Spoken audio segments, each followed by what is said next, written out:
Hello dear students, कैसे हो आप सब। तो आज के इस वीडियो में हम आपका क्लास 8 का जो मॉर्निंग शिफ्ट का मैथ्स का क्वेश्चन पेपर है फाइनल एग्जाम का, तो इस क्वेश्चन पेपर को इस वीडियो में हम सॉल्व करेंगे, जिससे आपको पता चलेगा कि आपने कौन कौन से क्वेश्चंस के आंसर सही किया है और किस में आपकी मिस्टेक हुई है। तो चलो शुरू करते हैं। देखो, सबसे पहले आपका ये रहा खंड क यानी कि सेक्शन ए। इसमें जो फर्स्ट क्वेश्चन था, इसमें टोटल 12 पार्ट्स थे, ठीक है, जिसमें से फर्स्ट पार्ट आपका ये रहा। इसमें क्या पूछा था, यदि 2/3 x प्लस 1 बराबर 7/3 है तो x का मान हमसे पूछा गया था। अगर आप इंग्लिश मीडियम के स्टूडेंट हो तो ये रहा आपका फर्स्ट क्वेश्चन, ठीक है। इसमें x की वैल्यू हमसे पूछा गया था। तो कैसे करेंगे, सबसे पहले इस +1 को दूसरी तरफ शिफ्ट करेंगे, इधर हमारा ये बचेगा, यानी कि 2/3x इक्वल में 7/3। इस 1 को दूसरी तरफ शिफ्ट करेंगे तो माइनस का 1 हो जाएगा। अब इसको सॉल्व करेंगे तो ये 7 उतारा, माइनस उतारेंगे, ये 3 1 जा 3 एंड नीचे क्या आएगा 3। इधर हमारा बचा 2/3x। अब देखो ये 2/3x इक्वल टू 7 में से 3 माइनस होगा तो 4 बचेगा, नीचे 3। तो x की वैल्यू क्या आएगा, ये 4/3। इस 3 को इधर शिफ्ट करेंगे तो ऊपर चला जाएगा यानी मल्टीप्लाई में, और 2 जो है वो हमारा नीचे आ जाएगा। 3 से 3 कट गया, 2 1 जा 2, 2 2 जा 4 कट गया, तो x की वैल्यू 2 आ गया। 2 ये रहा हमारा ए ऑप्शन में, ठीक है, यानी कि फर्स्ट जो क्वेश्चन है इसका ए ऑप्शन करेक्ट था।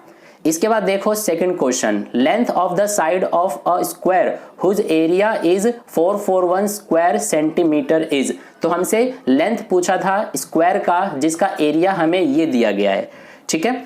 अब देखो इसको एक बार हिंदी मीडियम में आप देख लो, ये रहा हमारा क्वेश्चन। तो कैसे बताएंगे हम इसका, हमसे पूछा था भुजा, ठीक है। तो हमें पता है कि जो स्क्वायर होता है यानी कि वर्ग, उसके क्षेत्रफल का फॉर्मूला होता है हमारा साइड का स्क्वायर। तो ये हमारा फॉर्मूला है, इसके बराबर में जो ये क्षेत्रफल है इसको हम लिख देंगे, ठीक है। अब ये स्क्वायर इधर जाएगा तो स्क्वायर रूट बन जाएगा, ये 441 इधर बचा साइड। तो 441 का स्क्वायर रूट क्या होता है, ये होता है हमारा 21, ठीक है, यानी कि इसका आंसर हो जाएगा 21। ये रहा बी ऑप्शन में, तो इसका बी ऑप्शन करेक्ट था। थर्ड क्वेश्चन देखो, 0.027 का घनमूल इसमें पूछा था, ठीक है, यानी कि इंग्लिश मीडियम में देखो the cube root of this. तो इसका क्यूब रूट जो है वो हमारा 0.3 हो जाएगा, क्योंकि जब आप 0.3 को 3 बार मल्टीप्लाई करोगे तो आपका आंसर 0.027 आएगा, यानी कि 0.027 का क्यूब रूट ये होगा। तो इसका डी ऑप्शन करेक्ट था। इसके बाद fourth question, the ratio of 90 centimetre to 1.5 metre is. तो हमें इसमें रेशो बताना था, ये रहा फोर्थ क्वेश्चन। देखो कैसे बताएंगे, सबसे पहले ये 90 है, इसको हमने उतार दिया, रेशो यानी अनुपात पूछा है तो अनुपात का ये साइन होता है। 1.5 मीटर है, इसको भी सबसे पहले हम सेंटीमीटर में कन्वर्ट करेंगे, क्योंकि ये हमारा सेंटीमीटर में है। तो 1 मीटर इक्वल टू कितना होता है 100 सेंटीमीटर, तो 1.5 मीटर इक्वल टू ये हो जाएगा 150 सेंटीमीटर। अब देखो 0 से 0 कैंसिल, ये 3 3 जा 9, ये 3 5 जा 15, यानी कि 3:5 ये हमारा आंसर है, और ऐसा हमें डी ऑप्शन में दिया है, ठीक है। इसके बाद फिफ्थ क्वेश्चन, आधार त्रिज्या r और ऊंचाई h के बेलन का कुल पृष्ठीय क्षेत्रफल। तो ये हमसे फॉर्मूला इसमें पूछ लिया गया है, the total surface area of cylinder of base radius r and height h। तो आपको जो टोटल सरफेस एरिया है सिलेंडर का वो पता होना चाहिए, वो होता है 2πr bracket r plus h, यानी कि सी ऑप्शन इसका करेक्ट था। Sixth question, if Manoj bought 12 pens for 156 rupees then the value of 7 such pens is. तो ये रहा हमारा हिंदी मीडियम में, यदि मनोज ने 156 रुपए में 12 पेन खरीदे तो 7 पेन का मूल्य हमसे पूछा था। सबसे पहले एक पेन का मूल्य निकालेंगे, एक पेन का प्राइस, तो 156 को डिवाइड कर देंगे 12 से, तो ये हमारा आ जाएगा 13, यानी कि एक पेन की कीमत 13 है, हमसे 7 का पूछा है तो इसमें 7 का मल्टीप्लाई कर देंगे तो ये हो जाएगा हमारा 91। ये रहा बी ऑप्शन में। इसके बाद सेवेंथ क्वेश्चन, एक समांतर चतुर्भुज जिसकी सभी भुजाएं समान होती है कहलाता है।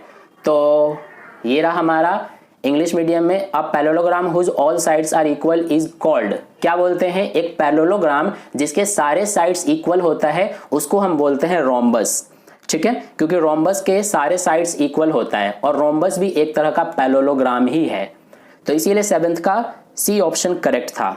इसके बाद चलते हैं क्वेश्चन नंबर 8 पर। ये रहा हमारा क्वेश्चन नंबर 8, इसको हमें सॉल्व करना था। सबसे पहले यहाँ पर हमारा है ये क्यूब रूट एंड इसके बाद हमारा है ये रूट में 256 एंड प्लस में ये 121 और ये इसका भी हमें स्क्वायर रूट निकालना है यानी कि वर्गमूल। तो 121 का वर्गमूल क्या होता है 11, तो यहाँ पर 11 आ जाएगा। ठीक है, इसके बाद अब हम आगे करेंगे तो ये हमारा हमने इसको उतारा क्यूब रूट का साइन, ये देखो ये भी हमारा इसका भी स्क्वायर रूट ही बताना है यानी कि वर्गमूल। तो 256 का वर्गमूल क्या होता है 16 होता है, प्लस में 11 है। अब इसको सॉल्व करेंगे, इन दोनों को जोड़ेंगे तो 27 आएगा। अब 27 का हमें क्यूब रूट बताना है यानी कि 27 का घनमूल, तो 27 का घनमूल ये गलत है 3 होता है यानी कि ए ऑप्शन इसका करेक्ट हो जाएगा। ठीक है, इसके बाद 9th क्वेश्चन, एक क्रिकेट टीम एक सत्र में 20 मैच खेलती है, उन्होंने उनमें से 25% मैच जीते हैं, उन्होंने कितने मैच हारे। तो इसको एक बार इंग्लिश मीडियम में पढ़ लो, ये रहा हमारा क्वेश्चन। ठीक है, a cricket team played 20 matches in one season, it won 25% of them, how many matches did they lose. तो कितने मैचेस उन्होंने लूज किया वो हमें पता लगाना है। तो देखो 25% उन्होंने जीता है। ठीक है, तो 25% हटेगा तो नीचे 100 आएगा, ऑफ यानी कि मल्टीप्लाई कितने टोटल मैच खेले 20, तो ये 20 लिखेंगे मल्टीप्लाई में, ये 0 से 0 कैंसिल, 2 1 जा 2, 2 5 जा 10, 5 5 जा 25। तो ये जो 5 है इतने मैच उन्होंने जीता है। टोटल मैच 20 हुए हैं, 5 जीता है, तो हारे कितने 15, तो इसीलिए डी ऑप्शन इसका करेक्ट था। ठीक है, इसके बाद 10th question, using suitable identity the value of this, इसकी वैल्यू हमसे पूछी गई है। सुटेबल आइडेंटिटी का यूज करके हमें बताना था, ये रहा हमारा। तो देखो इसमें ना कौन सा फॉर्मूला लगेगा, इसमें लगेगा a square minus B square वाला, इक्वल टू क्या होता है a plus B into A minus B. तो यहां से a की वैल्यू तो हमारा ये हो जाएगा 502, तो 502 प्लस ये वाला प्लस फिर b है, b की वैल्यू 498 हो जाएगा। इसके बाद a यानी कि 502 माइनस b की वैल्यू 498। ठीक है, अब इन दोनों को ऐड करेंगे तो ये हमारा हो जाएगा 1000, फिर इसमें से ये माइनस हो रहा है तो 4 बचेगा। अब इसको सॉल्व करके क्या आएगा 4000, तो 4000 ये रहा बी ऑप्शन में। इसके बाद 11th क्वेश्चन देखो, 7 सेंटीमीटर त्रिज्या वाले एक गोलाकार शीट का क्षेत्रफल हमसे पूछा है, यानी कि ये रहा इंग्लिश मीडियम में, the area of a circular sheet of radius 7 centimetre. तो एरिया ऑफ सर्कल का फॉर्मूला क्या होता है पाई आर स्क्वायर, पाई की वैल्यू 22/7, आर यानी रेडियस कितना दिया है 7, तो 7 इंटू 7 दो बार लिखेंगे क्योंकि यहाँ स्क्वायर है, 7 से 7 कैंसिल, ये 22 और 7 का मल्टीप्लाई हो रहा है तो 154 आएगा। अब देखो 154 यहाँ पर भी है यहाँ पर भी है, तो हम इसको टिक करेंगे क्योंकि हमने ये एरिया निकाला है और एरिया जो यूनिट होता है हम हमेशा स्क्वायर यानी कि वर्ग लिखते हैं। ठीक है, तो इसीलिए ये नहीं है, ये हमारा आंसर है यानी कि बी ऑप्शन। इसके बाद 12th question, the value of this, इसकी वैल्यू हमसे पूछी गई है, इसका मान। तो देखो वैसे तो सीधा सीधा दिख रहा है, अंदर ये जो भी आए, लेकिन बाहर देखो ब्रैकेट के बाहर यहाँ पर पावर में 0 है, तो ये पूरा कितना बन जाएगा, जब भी किसी नंबर का पावर 0 होता है तो हमेशा वो 1 कंसीडर किया जाता है, तो इसका आंसर 1 हो जाएगा यानी कि सी ऑप्शन। ठीक है, तो ये हो गया हमारा सेक्शन ए के फर्स्ट क्वेश्चन में जो टोटल 12 क्वेश्चंस दिए गए थे हमने कर लिया। अब सेक्शन बी देखो, सेक्शन बी का ये रहा सेकंड क्वेश्चन, ये सारे 2-2 नंबर वाले क्वेश्चन होंगे। तो इसमें बोला express 100 as the sum of 10 odd numbers, यानी कि ये रहा हमारा हिंदी मीडियम में 100 को 10 विषम संख्याओं के योग के रूप में व्यक्त करने को बोला है। तो बहुत ही इजी था, कैसे करोगे आप, सबसे पहला जो हमारा विषम संख्या होता है वो 1 होता है, इसके बाद अगला जो है 3 प्लस लगाते जाना है, फिर 5, फिर क्या आएगा 7, फिर 9, फिर 11, फिर हमारा 13, उसके बाद 15, फिर 17, फिर उसके बाद 19, ये हमारे 10 हो गए। ठीक है, तो यही आंसर था सेकंड क्वेश्चन का। थर्ड क्वेश्चन देखो, दी गई आकृति में x की वैल्यू पूछी है। देखो ये रहा हमारा x, इसकी वैल्यू पता लगाना है। तो हमें पता है ये चारों जो एंगल्स हैं ये ब्राह कोण है, यानी कि एक्सटीरियर एंगल्स हैं। तो सम ऑफ ऑल एक्सटीरियर एंगल्स कितना होता है 360, यानी कि ये 90 प्लस ये हमारा 50 प्लस ये 110 प्लस ये x, इन सब के इक्वल में क्या लिखेंगे 360। अब ये x हमने उतारा, इसको और इसको ऐड करेंगे तो ये आ जाएगा 250। 250 इक्वल के इधर जाके क्या हो जाएगा, ये हो जाएगा माइनस। तो x की वैल्यू क्या आ जाएगा 110। ठीक है, तो हमने क्वेश्चन नंबर थर्ड भी कर लिया। अब देखो क्वेश्चन नंबर 4।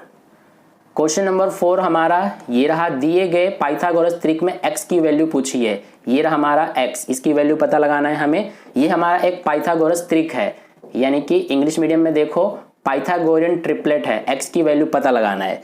तो सबसे पहले हम क्या करेंगे कि 6 8 हमें दे रखा है, थर्ड वाला यहाँ पर ये क्या नंबर हो सकता है वो पता लगाएंगे। तो यहाँ पर पाइथागोरियन ट्रिपलेट का जो फॉर्मूला है वो अप्लाई करेंगे। एक होता है 2m के इक्वल में 6 को ले लेंगे, तो m की वैल्यू क्या आ जाएगा 3 आ जाएगा, क्योंकि 2 इधर जाके 6 में डिवाइड हो जाएगा। तो 2 3 जा 6, यानी कि m की वैल्यू 3 आ गया। दूसरा फॉर्मूला होता है हमारा m स्क्वायर माइनस 1, तो m की वैल्यू 3 है, 3 स्क्वायर माइनस 1, 3 का स्क्वायर 9, 9 में से 1 माइनस करेंगे तो 8 आएगा। एक और तीसरा जो फॉर्मूला होता है वो m स्क्वायर प्लस 1 होता है। m की वैल्यू हमारा 3 है, 3 स्क्वायर प्लस 1, 3 का स्क्वायर 9 प्लस 1 यानी कि 10। तो देखो 6 हमें पता है, 8 भी हमें पता है, 8 हमारा ये रहा, वैसे भी दे ही रखा है। थर्ड जो हमारा यानी कि यहाँ पर जो आएगा वो हमारा 10 होगा, तो इसमें दे रखा है x प्लस 1। ठीक है, यानी x प्लस 1 की वैल्यू क्या है 10 है, तो इक्वल में 10 लिख देंगे, तो x की वैल्यू क्या आ जाएगा 1 इधर जाके माइनस हो जाएगा तो 9 आएगा। तो यही हमारा है x की वैल्यू। ठीक है, इसके बाद इसमें देखो और में भी क्वेश्चन दे रखा है, यानी कि फाइंड द वैल्यू ऑफ, इसकी वैल्यू हमें फाइंड करनी थी। तो कैसे करेंगे, सबसे पहले 108 इसको तो उतारेंगे, प्लस यहाँ पर हमारा है 154, ये भी रूट के अंदर है 154, एंड प्लस में हमारा है 225, इसका स्क्वायर रूट यानी कि वर्गमूल क्या होता है, तो ये होता है हमारा 15, तो ये हमने 15 लिखा। ठीक है, इसके बाद देखो आगे 108 को तो उतार देंगे, यहाँ पर प्लस में हमारा है 154 प्लस 15, ये आ जाएगा 169। अब इसके बाद देखो 108 उतारा, प्लस 169 का स्क्वायर रूट क्या होता है 13। अब आगे 108 और 13 इसको ऐड कर देंगे तो 121 आएगा, एंड 121 का स्क्वायर रूट क्या होता है 11 होता है, वर्गमूल। ठीक है, इसीलिए इसका आंसर 11 है। ठीक है, आई होप आपको समझ में आ गया। इसके बाद नेक्स्ट है question number 5, solve for x। इसमें हमें x की वैल्यू बतानी है, तो देखो इसको एक बार हिंदी मीडियम में देख लो। ये रहा, इसमें x की वैल्यू कैसे पता लगाएंगे, सबसे पहले 1/4x उतार देंगे, -3 को इधर शिफ्ट करेंगे तो 7 + 3 हो जाएगा। अब ये 7 + 3 10, x को एज इट इज लिखा, 4 इधर जाकर मल्टीप्लाई हो जाएगा क्योंकि इधर डिवाइड में है, तो x की वैल्यू हमारा 40 आ गया। ठीक है, तो ये हो गया हमारा क्वेश्चन नंबर 5। इसके बाद देखो क्वेश्चन नंबर 6। क्वेश्चन नंबर 6 में बोला है वह सबसे छोटी संख्या ज्ञात कीजिए जिससे 256 को गुणा करके एक पूर्ण घन प्राप्त हो जाए। तो इंग्लिश मीडियम में इसको पढ़ लेना। ये रहा हमारा question, find the smallest number by which 256 must be multiplied to obtain a perfect cube. तो देखो इसको कैसे करेंगे, इसको सबसे पहले मैं एक बार मिटा रहा हूं। ठीक है, अब इसको करना कैसे है, सबसे पहले ना हम क्या करेंगे कि जो 256 है 256 के हम फैक्टर्स करेंगे। ठीक है, आई होप आपको यहां तक समझ में आ गया होगा जितना भी मैंने आपको समझाया है। तो 256 का जो फैक्टर है वो क्या होगा, देखो सबसे पहले तो ये 2 के टेबल से कटेगा, 2 1 जा 2, 2 2 जा 4, 2 8 जा 16, 128 टाइम में, फिर 2 के टेबल से 64 टाइम में, फिर 2 के टेबल से 32 टाइम में, फिर 2 के टेबल से 16, 2 के टेबल से 8, उसके बाद 2 के टेबल से 4, 2 के टेबल से 2 एंड 2 के टेबल से 1 टाइम में। ठीक है, तो हमारा इसमें 256 का क्या फैक्टर आया, 1 2 3 4 5 6 7 8, 8 बार 2 आया है, तो इसको यहाँ पर हम इस तरह से लिख देंगे। ठीक है, अब देखो इसमें क्या बात किया गया है, क्यूब रूट की बात की गई है। तो क्यूब रूट में हम हमेशा 3 का पेयर बनाते हैं, तो ये एक पेयर बन गया, ये दूसरा बन गया। यहां पर देखो एक 2 की कमी रह गई, इसका पेयर नहीं बन रहा, यानी कि 256 में हमें 2 से मल्टीप्लाई करना पड़ेगा एक परफेक्ट क्यूब नंबर प्राप्त करने के लिए। तो इसीलिए हमसे क्या पूछा था, फाइंड द स्मॉलेस्ट नंबर। तो हमारा जो स्मॉलेस्ट नंबर होगा वो क्या होगा, 2। तो यहां पर हम लिख देंगे स्मॉलेस्ट नंबर इज 2। तो ये हमारा आंसर हो जाएगा क्वेश्चन नंबर 6 का। इसके बाद देखो क्वेश्चन नंबर 7, इसमें बोला है Daksh sold a table for 987 rupees at a loss of 6%, find the cost price of the table. तो टेबल का कॉस्ट प्राइस हमसे पूछा गया है। देखो हिंदी मीडियम में दक्ष ने 6% हानि उठाकर एक मेज को इतने में बेचा और मेज का क्रय मूल्य हमसे पूछा गया है। अब देखो इसको कैसे करेंगे, यहां से सबसे पहले मैं इसको एक बार मिटा देता हूं। हमसे कॉस्ट प्राइस यानी कि क्रय मूल्य पूछा गया है, तो क्रय मूल्य कैसे पता लगाएंगे, हमें नहीं पता क्रय मूल्य यानी कि कॉस्ट प्राइस, उसको लेट करेंगे यानी कि मानेंगे। कॉस्ट प्राइस यानी कि सीपी, तो इसको हम एक्स मान लेंगे। अब लॉस जो है वो कितने परसेंट का हो रहा है, 6% का, तो 6% ये हमारा लॉस हो रहा है। अब देखो यहां पर सीपी हमने x माना, इसकी जगह पर हम 100 मान लेते हैं। ठीक है, 100 हमने सीपी मान लिया यानी कि कॉस्ट प्राइस। मैंने 100 इसलिए माना है ताकि शॉर्ट में आंसर हो सके हमारा। ठीक है, सीपी को x मान के भी हम कर सकते थे, लेकिन मैंने यहाँ पर x को बदल के 100 लेट कर लिया ताकि हमारा सॉल्यूशन थोड़ा इजी हो जाए। अब आपको इजीली समझ में आ जाएगा। ठीक है, तो लॉस हमारा 6% का है, हमने सीपी यानी कि क्रय मूल्य जो है उसको 100 मान लिया। अब 6% का लॉस हुआ है, तो हम 6% यानी कि परसेंट हटेगा तो 100 नीचे आएगा, 6% निकालेंगे किसका, कॉस्ट प्राइस का, यानी कि मल्टीप्लाई आके और कॉस्ट प्राइस हमने ये लिख दिया, यानी कि ये जो है 100 है, ये हमारा कॉस्ट प्राइस है, क्रय मूल्य। तो ये 100 से 100 कट जाएगा तो 6 बचेगा, यानी कि 6 हमारा क्या है, लॉस है।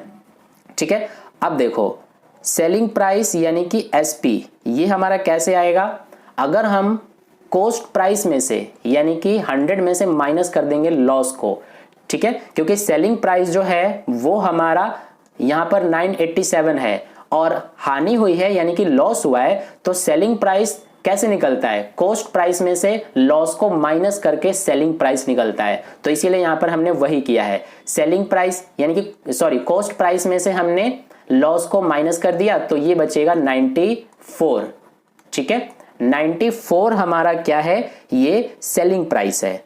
अब यहां पर 94 है सेलिंग प्राइस, लेकिन क्वेश्चन में हमें दे रखा है 987, तो हम क्या करेंगे, 94 के इक्वल में 987 लिखेंगे, क्योंकि ये दोनों ही हमारे क्या है, सेलिंग प्राइस है। अब इस 94 को इधर ले जाएंगे तो इधर तो कुछ नहीं बचेगा, कुछ नहीं बचेगा तो 1 लिखेंगे, ये 987 नीचे आ जाएगा, ये हमारा 94। ठीक है, तो 94 से इसको डिवाइड करेंगे तो ये आ जाएगा 10.5। अब हमें क्या निकालना है, सीपी यानी कि कॉस्ट प्राइस। तो कॉस्ट प्राइस निकालने के लिए क्या करेंगे, ये जो हमारा 1 की वैल्यू आया है यानी कि 10.5, इसका मल्टीप्लाई कर देंगे। कॉस्ट प्राइस हमने 100 माना था, तो 100 में मल्टीप्लाई कर देंगे, तो ये आ जाएगा 1050। ठीक है, तो इतना हमारा है कॉस्ट प्राइस। आई होप आपको समझ में आ गया, ये नहीं आया तो कोई बात नहीं, आप कमेंट करके पूछ लेना, मैं आपको समझाने की पूरी कोशिश करूंगा। क्वेश्चन नंबर 7 हो गया। इसके बाद क्वेश्चन नंबर 8 से सेक्शन सी शुरू हो जाता है, खंड ग।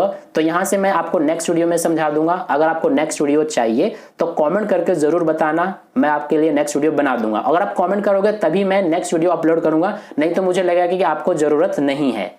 ठीक है, और लाइक कर देना, जितना ज्यादा लाइक होगा उतना मेरे को पता चलेगा कि हाँ आपको नेक्स्ट वीडियो चाहिए। ठीक है, तो मिलते हैं फिर नेक्स्ट वीडियो में क्वेश्चन नंबर 8 के सॉल्यूशन के साथ, और इसके आगे का सॉल्यूशन भी हम करेंगे।